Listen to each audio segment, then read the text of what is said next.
ونعوذ به من شرور أنفسنا ومن سيئات أعمالنا من يهده الله فلا مضل له ومن يضلل فلا هادي له أشهد أن لا إله إلا الله وأشهد أن محمد رسول الله اللهم صل وسلم على عبدك ورسولك وحبيبك محمد بن عبد الله وعلى آله وأصحابه ومن والاه أما بعد عباد الله قال الله تبارك وتعالى في كتابه الكريم أعوذ بالله من الشيطان الرجيم قل أمر ربي بالقسط وأقيموا وجوهكم عند كل مسجد وادعوه مخلصين له الدين كما بدأكم تعودون وقال في آية أخرى فإذا ركبوا في الفلك دعوا الله مخلصين له الدين فلما نجاهم إلى البر إذا هم يشركون وقال في آية أخرى وما أمروا إلا ليعبدوا الله مخلصين له الدين حنفاء ويقيموا الصلاة ويؤتوا الزكاة وذلك دين القيمة صدق الله العظيم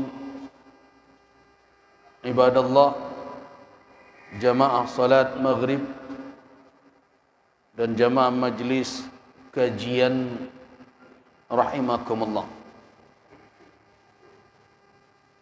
Di antara kekhawatiran yang terjadi di tengah-tengah kehidupan kita adalah semakin lamanya atau semakin jauhnya jarak antara kita dengan Rasul sallallahu alaihi wasallam. Apa yang kita khawatirkan ketika jarak kita dengan Rasulullah sallallahu alaihi wasallam semakin jauh, maka tentu berbagai tausiah, mawa'iz, peringatan beliau dan ajaran yang beliau tinggalkan bisa saja banyak yang terlupakan oleh umat. Kekhawatiran ini telah diperingatkan oleh Allah Subhanahu wa taala dalam firman-Nya. Kata Allah Subhanahu wa taala dalam suratul Hadid ayat yang ke-16, Alam ya'ni lil ladzina amanu an takhsha'a qulubuhum li dzikrillah wa ma nazala minal haqq ولا يكونوا كالذين أوتوا الكتاب من قبل فطال عليهم الأمد فقست قلوبهم وكثير منهم فاسقون. Saya mengajak kita semua memperhatikan kalimat ولا يكونوا كالذين أوتوا الكتاب من قبل فَطَالَ عَلَيْهِمُ الْأَمَدُ فَقَصَتْ قُلُوبُهُمْ. Umat terdahulu ketika telah lama jarak antara mereka dengan Nabi mereka, apa yang terjadi? فَطَالَ عَلَيْهِمُ الْأَمَدُ. Begitu panjang jarak yang mereka lalui setelah mereka ditinggalkan oleh Nabi dan Rasul mereka, apa yang terjadi? Faqasat qulubuhum, maka menjadi keras hati mereka. Akibatnya apa? Akibatnya mereka adalah menjadi orang-orang yang fasik, beriman tapi berbuat maksiat, mengaku menjadi pengikut Nabi tapi mendurhaka kepada beliau, mengaku beriman kepada Allah tetapi enggan menjalankan tuntutan. Di antara faktor penyebab adalah lamanya jarak antara mereka dengan Rasul mereka. Dan tentu ini diingatkan oleh Allah Subhanahu wa taala untuk kita semua agar jangan terulang lagi peristiwa itu. Untuk apa Allah turunkan ayat ini? Sebagai tazkirah, peringatan, agar jangan apa yang terjadi pada umat terdahulu itu berulang pada umat Rasulullah sallallahu alaihi wasallam.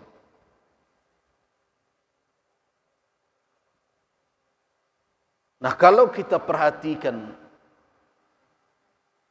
kondisi atau keadaan umat pada hari ini, sepertinya peringatan ini sudah harus berulang kali dan sering untuk kita bacakan dan kita ingatkan. Kenapa? Karena dari indikasi, dari petunjuk-petunjuk yang kita dapat di dalam kehidupan nyata, apa yang diperingatkan oleh Allah tentang apa yang terjadi pada umat terdahulu tidak bisa kita tolak lagi. Memang betul sudah terjadi pula kepada umat Nabi Muhammad sallallahu alaihi wasallam. Tidak sedikit di antara orang-orang yang mengakui dirinya sebagai Muslim tapi telah jatuh ke dalam kefasikan. Kita tahu makna fasik adalah Muslim asi. Fasik itu adalah Muslim tapi durhaka kepada Allah. Muslim tetapi tidak mematuhi tuntunan Islam itu sendiri. Bercampur aduk saja antara taat dengan maksiat. Dan bukan hanya itu saja, masih banyak saja di antara manusia hari ini yang belum lagi mengijabah dakwah Rasul sallallahu alaihi wasallam.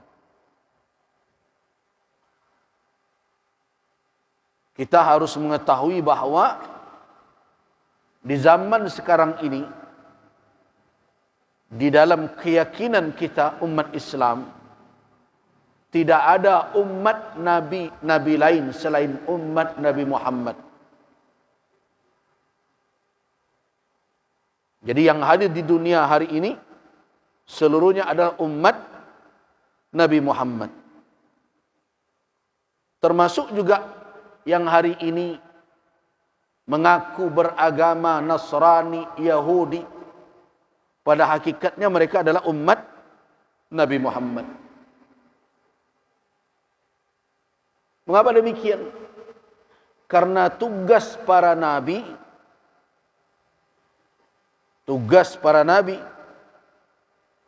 sebelum Nabi Muhammad sallallahu alaihi wasallam punya batas waktu.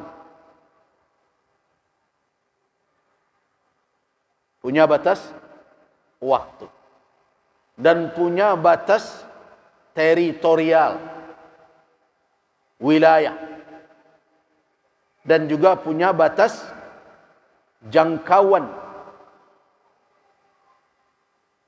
Itulah yang dikatakan oleh Nabi sallallahu alaihi wasallam, "U'titu khamsan lam yu'tahunna ahadun minal anbiya min qabli." Saya diberikan 5 perkara yang tidak diberikan kepada siapapun para nabi sebelumku. Di antara yang 5 itu, ma min nabiyyin, tidak ada seorang nabi pun sebelum aku, kata Nabi, melainkan mu'itha ila qaumi, diutus kepada kaumnya.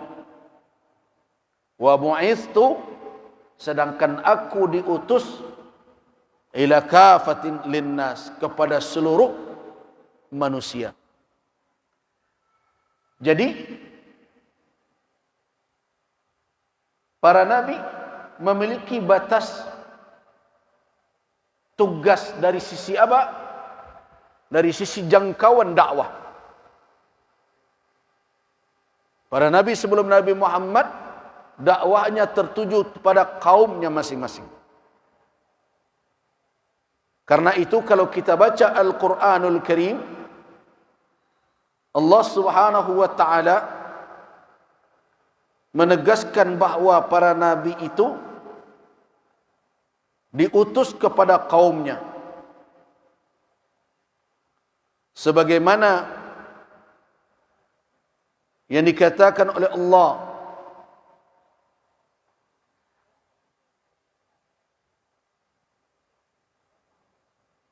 kami utus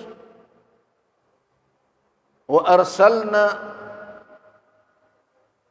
Nuhan ila qaumi. Kami utus Nuh kepada kaumnya. Jadi Nabi Nuh alaihissalam ditegaskan oleh Allah diutus kepada kaumnya. Begitu juga nabi-nabi lainnya, seperti wa qad arsalna Nuhan ila qaumi wa ila Ad, dan kepada kaum Ad, wa ila Samud, dan kepada kaum Samud. Semua itu dikatakan oleh Allah, ia utus akhahum, saudara mereka. Artinya apa? Di dalam keyakinan kita kaum muslimin, bahwa para nabi sebelum Nabi Muhammad diutus ke mana? Diutus kepada kaum mereka masing-masing. Jadi ada batas jangkauan dakwah. Dan termasuk juga batas berlakunya syariat yang mereka bawa. Batas berlakunya syariat yang mereka bawa. Apabila datang misalnya Nabi, maka Nabi tersebut mensyariatkan, membawa syariat dari Allah, dan syariat Nabi sebelumnya dinyatakan tidak berlaku lagi kecuali yang ditetapkan oleh Allah berlaku. Karena itu dikatakan oleh Allah, walikullin ja'alna minkum syir'atan wa minhaja.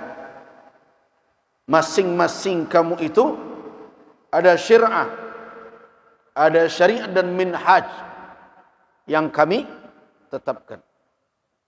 Begitulah datang silih berganti. Nah, berarti ada masa tugas, ada luasnya kewenangan, dan ada efektivitas syariat yang dibawa. Itu nabi-nabi sebelum Nabi Muhammad. Dan ketika Nabi Muhammad diutus,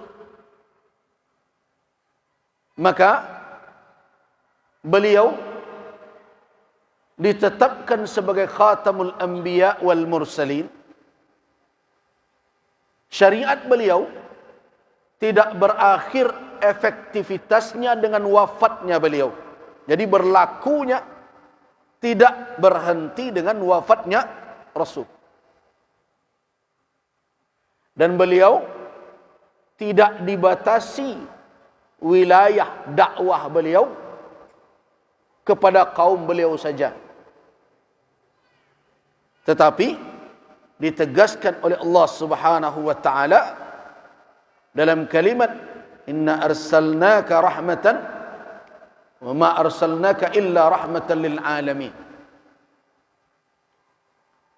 Nah, dengan demikian maka setelah diutus Nabi Muhammad sallallahu alaihi wasallam, maka tugas Nabi sebelum beliau telah berakhir. Syariat yang dibawa oleh Nabi sebelum beliau telah selesai. Yang berlaku semenjak diutus Nabi Muhammad adalah syariat yang dibawa oleh Rasulullah Muhammad sallallahu alaihi wasallam. Sampai kapan? Sampai ketentuan Allah terjadi pada dunia itu, yaitu hari kiamat tiba. Nah, dari situlah para ulama mengatakan bahwa semenjak diutusnya Muhammad sallallahu alaihi wasallam sebagai rasul, tidak ada umat nabi lain. Tidak ada umat Nabi Isa, tidak ada umat Nabi Musa, tidak ada umat Nabi Nuh, tidak ada lagi umat Nabi Shu'aib, tidak ada lagi umat Nabi Saleh, tidak ada lagi umat Nabi-Nabi, baik Nabi Daud, Nabi Sulaiman. Selesai. Yang ada apa? Adalah umat Nabi Muhammad sallallahu alaihi wasallam. Kenapa? Karena beliau diutus untuk seluruh umat manusia. Namun manusia di dalam menyikapi dakwah Nabi Muhammad sallallahu alaihi wasallam terbagi kepada dua kelompok secara garis besar. Yang pertama adalah umat beliau yang telah memenuhi atau menjawab seruan beliau. Itulah yang disebut oleh ulama dengan umat al-ijabah atau ummatul istijabah. Siapa itu? Mereka-mereka yang menerima dakwah Nabi dan masuk ke dalam Islam. Itu namanya umat al-istijabah, umat al-ijabah, umat yang menjawab seruan Nabi. Tetapi ada kelompok kedua, umat yang belum menjawab. Tapi itu bukan umat Nabi Musa itu. Itu bukan umat Nabi Isa, itu umat Nabi Muhammad juga. Tetapi mereka tidak mengijabah atau belum mengijabah dakwah beliau. Inilah yang disebut dengan ummatud dakwah. Umat dakwah namanya. Nah, dengan demikian maka wafatnya Nabi bukan berarti selesainya tugas menyampaikan risalah beliau. Nah, disinilah peran ulama sebagai warasatul anbiya. Peran ulama sebagai pewaris para nabi melanjutkan dakwah itu, menjaga umat al-istijabah supaya istiqamah di dalam Islam, dan menyeru ummatud dakwah agar masuk ke dalam Islam. Itu tugas keulamaan. Nah, kira-kira dari nan dua ko mana iyo batulah takarajuan? Itu pertanyaan penting. Ambo khawatir si capang si capek. Umat al-istijabah tidak terjaga, tidak terkawal, sehingga kebanyakan mereka bisa jadi nanti menjadi fasik karena sudah lama ditinggalkan Nabi. Ummatud dakwah tidak pula terjangkau. Yang mesti didakwahi tidak terdakwahi. Yang mesti dijaga imannya laba serak-serak. Nah, inilah beban berat kita hari ini. Tugas berat dai. Tugas berat umat saat ini. Ingat, dakwah itu tidak hanya disandangkan kepada pundak ulama. Dakwah itu tugas kita semua. Berceramah baru tugas khusus. Jadi berceramah itu bukan satu-satunya. Jadi jangan dikatakan berdakwah itu hanya begini saja. Duduk di mimbar ini ceramah, berdakwah. Tidak. Dakwah jauh lebih luas daripada berceramah. Pemimpin-pemimpin yang sekarang memiliki kursi dan jabatan itu punya tugas dakwah itu. Pengurus masjid yang mengurus masjid ini punya tugas dakwah. Para pemuda, ibu-ibu, para wanita, seluruh kita bertugas untuk mendakwahi. Baik dakwah itu dalam rangka mempertahankan yang sudah di dalam ini jangan keluar. Jangan murtad pula dia. Jangan rusak pula. Jangan bercampur pula antara hak dan batil dalam keislamannya. Itu tugas dakwah. Siapa yang bertugas? Seluruh kita. Termasuk juga tugas kita juga untuk menyampaikan dakwah Nabi ini kepada umat yang belum menjawab seruan.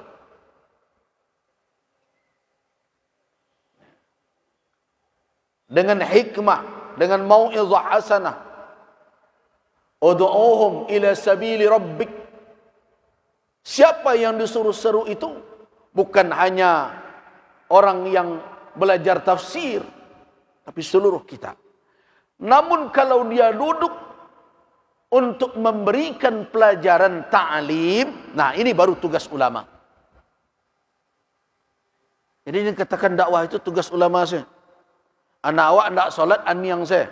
Aku tak berkecen. Ya biarlah buya tiba berkor dari masjid ngecen ke siko. Tidak. Ada kemungkaran di samping rumah kita yang bisa kita sepakati bersama untuk mencegahnya. Memperingatkan orang yang berbuat yang mungkar. Tidak ditunggu pula Ketua MUI turun tangan untuk hal itu. Ada perkara yang batil yang ada di hadapan kita. Apakah harus menunggu pula ketua ini dan ketua itu? Tidak. Semua kita punya tugas itu. Tetapi untuk menyampaikan ilmu seperti sekarang ini, betul. Itu ada syarat keilmuan. Tetapi ketika menyampaikan perkara-perkara yang sudah seperti kata orang Minang, labasuluh matuari bergelanggang mata orang banyak. Jelas-jelas itu keliru. Dan kekeliruannya diketahui oleh orang yang baik, yang dewasa maupun yang kecil, yang muda, laki-laki dan perempuan. Atau yang dikenal di dalam agama al-ma'lum fid din bid-darurah. Suatu yang mudah diketahui, tidak membutuhkan lagi analisa, pendalaman keilmuan. Perzinaan, siapa yang tidak tahu berzina itu keliru. Mencuri, siapa yang tidak tahu pencurian itu adalah perbuatan kriminal yang haram. Yang seperti itu, seluruh kita bertanggung jawab sesuai dengan kewenangan dan kemampuan kita masing-masing. Makanya Nabi katakan, man ra'a minkum. Man ra'a minkum. Man di situ. Para ulama mengatakan lafaz man yang merupakan mausul itu yufidul umum, memfaedakan umum. Karena itu siapa saja, begitu sebenarnya mengartikan. Siapa saja yang melihat kemungkaran. Tidak ada di dalam hadis itu dikatakan harus ustaz dia, harus tamat ini dia, harus penceramah baru melihat kemungkaran, baru terkena oleh ayat itu, oleh hadis itu. Tidak. Nah, tanggung jawab ini, Bapak dan Ibu-ibu, yang ingin saya sampaikan, harus kita pikul bersama. Ulama dengan tugasnya, pemimpin dengan kewenangannya, begitu juga umat dengan beban dan kemampuannya, harus satu arah di dalam mendakwahkan. Kenapa? Karena dakwah Nabi SAW mendakwahkan Islam tidak berhenti dengan wafatnya beliau. Makanya Nabi SAW menyuruh sampaikan kepada umat beliau yang hadir, agar disampaikan kepada yang tidak hadir. Yang mendengar, disampaikan kepada yang tidak mendengar ketika beliau berbicara. Untuk apa? Agar ada regenerasi dakwah. Nah, konsep itulah yang harus kembali kita hidupkan di tengah masyarakat kita. Jadi jangan lagi ada yang berkata, ini negeri tidak benar, kemana saja para ustaz. Ini kemungkaran merajalela, kemana saja para ulama. Tidak ada masalah mempertanyakan itu. Tetapi perlu juga bertanya juga, ini kemungkaran di depan saya, kemana saja saya? Mestinya bertanya juga begitu. Nah, kalau kita biarkan saja ulama sendiri, orang yang punya kewenangan tidak menyokongnya, padahal kewenangan itu diberikan oleh Allah Subhanahu wa taala untuk menegakkan aturan Allah, maka umat akan jauh dari petunjuk ini. Nah, inilah yang dikhawatirkan. Hati kita merasa tidak bertanggung jawab dengan seruan ini. Dan itu yang terjadi hari ini. Bapak dan Ibu jamaah rahimakumullah. Nah, untuk menjalankan tugas itu, syarat utama yang harus kita miliki, ini seluruhnya, mau dia seorang alim, atau dia umat awam, atau dia penguasa di tengah kaum muslimin, apa syarat pertama dia bisa menyampaikan tugas itu? Ikhlas. Ikhlas kok kalah cok baca-baca. Tapi maknanya. Nah, ikhlas yang dimaksud di sini adalah ikhlas ada dua pengertian. Tadi saya bacakan surah Al-Bayyinah. Wa ma umiru illa liya'budullaha mukhlishina lahuddin. Apa makna ikhlas? Mengikhlaskan din, agama lillah. Apa maknanya itu? Mengikhlaskan agama ini lillah. Ada dua makna. Yang pertama adalah ridha, menerima agama ini bahwa pensyariatannya, penetapannya adalah hak Allah Subhanahu wa taala. Tu mukhlishina lahuddin itu maknanya apa? Mengikhlaskan agama itu lahu, hanya milik Allah. Dia yang punya kewenangan untuk mensyariatkan. Dia yang punya hak untuk menetapkan.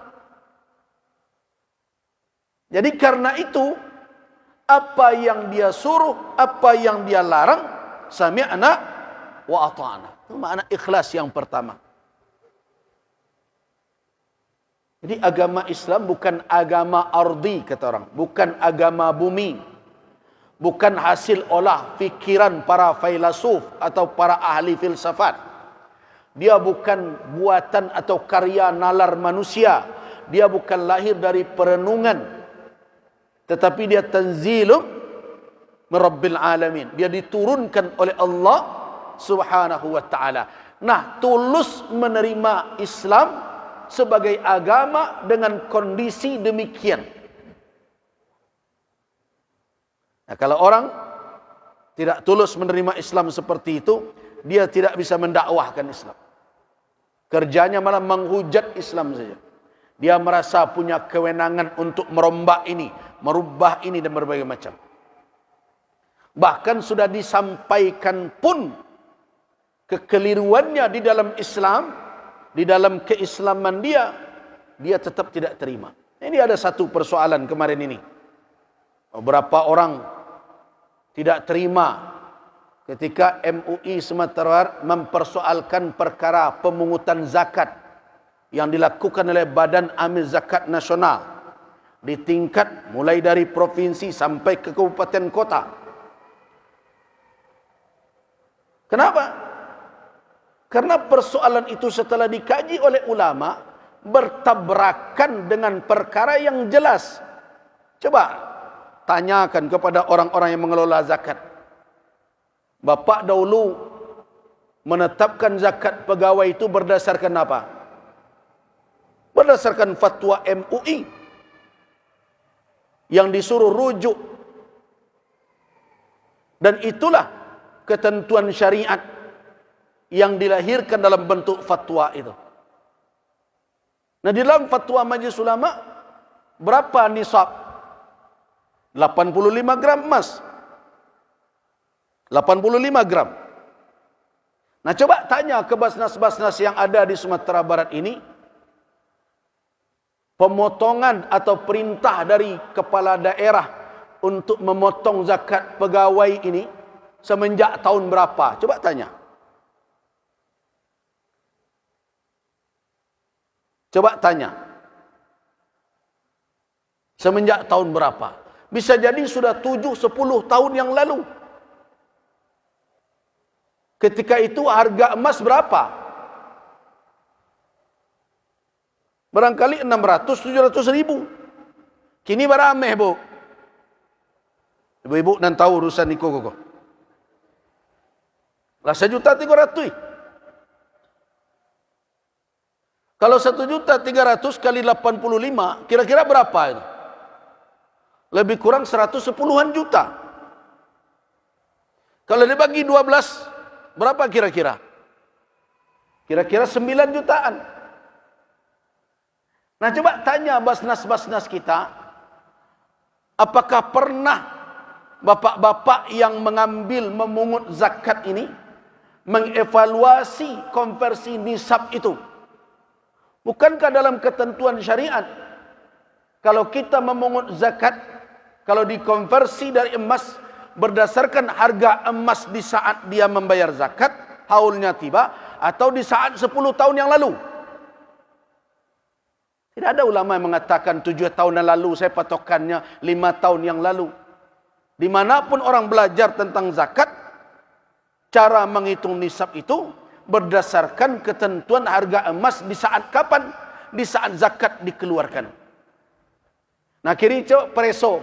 Sia kini ke iyo nalai bagaji 8-7 juta, 9 juta itu. Net. Berdasarkan fatwa Majelis Ulama. Tidak ada yang mau memeriksa. Nah, bagaimana? Ini sebagai Ketua MUI yang punya beban tugas sudah diingatkan. Sudah berulang kali disampaikan di dalam pertemuan, tolonglah dievaluasi. Bahkan ada pula yang mau menggeser dahulu ke nisabnya, ke perak dan berbagai macam, supaya banyak juga diambil dari orang.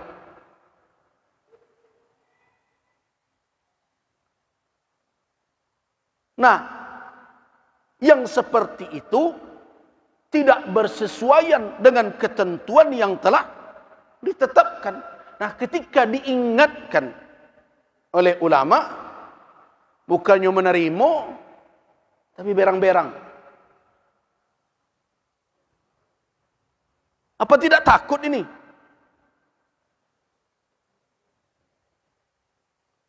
Masa ukuran 85 gram masih 5 tahun yang lalu jadi pedomannya? 7 tahun yang lalu.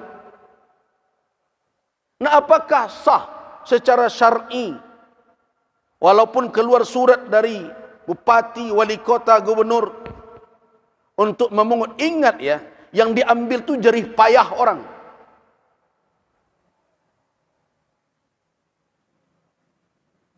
Nah, kenapa ini sudah tidak bisa lagi saya tahan? Saya takut tanggung jawab saya di hadapan Allah Subhanahu wa taala. Karena itu saya himbau orang-orang yang mengelola Basnas, dengan dingin hatilah, dengan kelapangan fikiranlah, dengarkan nasihat kami. Kalau tidak, Mari kita sama-sama berserah kepada Allah. Masing-masing kita akan bertanggung jawab kelak di hadapan.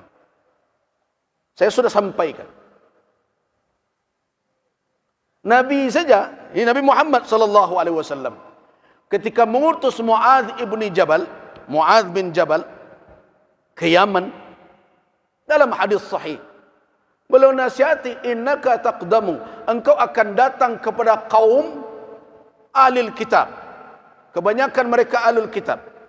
Faj'al awwala ma tad'u, jadikan awal dakwahmu apa?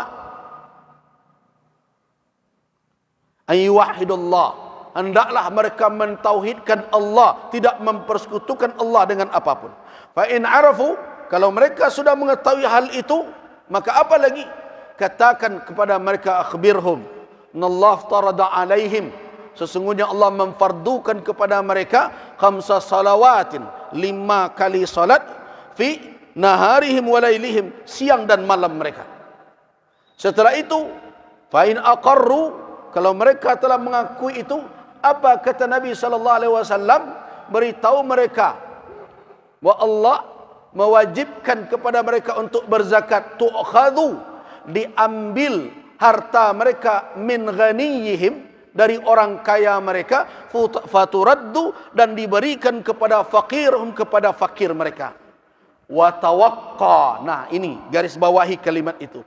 Wa tawaqqa, apa makna wa tawaqqa? Wiqayah, jaga dirimu wahai Muaz, pelihara dirimu dari apa? Min karaimi amwalin nas, dari harta orang yang terbaik. Walaupun boleh engkau ambil, jangan ratu nang ketujuh de orang bana nang kau jangkau. Itu karaim. Ini boleh diambil ini. Jangan rancak. Ambil nan sedang. Ini apalagi kalau tidak boleh. Hanya dengan alasan SK ini, SK itu, edaran ini dan edaran itu, kemudian kita jangkau. Sedangkan syariat tidak memberikan petunjuk yang seperti itu. Mengapa kita berani?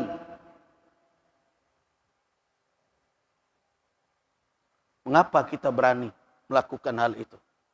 Apakah kita tidak takut pada Allah Subhanahu wa taala? Nah, tugas ulama menjelaskan itu. Kenapa? Karena kalau tidak diperingatkan, petunjuk syariat itu tidak dijalankan sesuai dengan ketentuan. Jadi ulama, termasuk di majelis ulama tentunya, tidak ada kepentingan dalam hal itu, melainkan apa? Agar syariat ini dijalankan. Kan fatwa sudah diambil, sudah diterapkan, 85 gram emas. Nah kini, taruhlah Januari dimulai dalam hitungan kepegawaian, padahal taruhlah itu dihitung sebagai bulan awal. Kapan itu qamariyahnya? Apakah itu Safar? Apakah itu Muharram? Berbagai macam. Kalau ditetapkan orang tersebut awal menjadi pegawai dan mencapai nisab, maka semenjak itu, maka mulailah dihitung penghasilannya setahun ke depan. Cukup tak 85 gram emas? 85 gram emas kalau dikonversi kali berapa? Bukan kali emas 7 tahun yang lalu, tapi kali emas ketika kita menghitung zakat tersebut. Begitu selama ini petunjuk pelaksanaan zakat. Tidak ada yang berbeda dalam hal itu. Nah, apakah tidak ada hak majelis ulama untuk mengingatkan ketika fatwanya dipakai tapi tidak sesuai di dalam pelaksanaannya? Nah, ini dalam rangka apa? Dalam rangka menjaga agar umat yang di dalam ini istiqamah menjalankannya. Dan kita ridha menerima petunjuk syariat itu yang ikhlas. Mengikhlaskan din lillah. Apa maknanya? Ikhlaskan diri menerima agama ini adalah petunjuk Allah, bukan selera awak. Nah, baru makna yang kedua, mengikhlaskan ubudiyah untuk Allah dalam tujuan dan maksudnya. Jadi ada dua makna ikhlas. Yang pertama, ikhlas menerima bahwa din ini petunjuk Allah. Din Rabbani, ilahi. Kalau bertolak belakang jo kandak awak, surutkan kandak awak. Dahulukan petunjuk Allah. Jadi ada pula yang cemas. Kalau model itu wak buya tu tak dapat award wak lebeko tu penerimaan zakat terbanyak. Ya ndak anti. Kan bukan award itu tujuan. Kan bukan penghargaan itu yang menjadi tujuan. Kalau memang belum ada yang mampu untuk berzakat, ya sudah seberapa yang ada. Begitu konsepnya. Oh, wak jadian seknya infak babuya. Apa kategori infak? Oh, masuk kategori sedekah sunat. Lain mungkin sedekah sunat pakai harus. Jadi kembalikan syariat itu kepada yang punya syariat. Dia yang punya kewenangan. Tugas ulama bukan membuat hukum itu, tapi meletakkan hukum yang telah dibuat oleh syarak itu kepada objek. Itu yang dikatakan oleh Al-Imam Ibnu Qayyim sebagai muwaqi' anillah. Muwaqi' yang akan menerapkan hukum Allah kepada masalah yang muncul.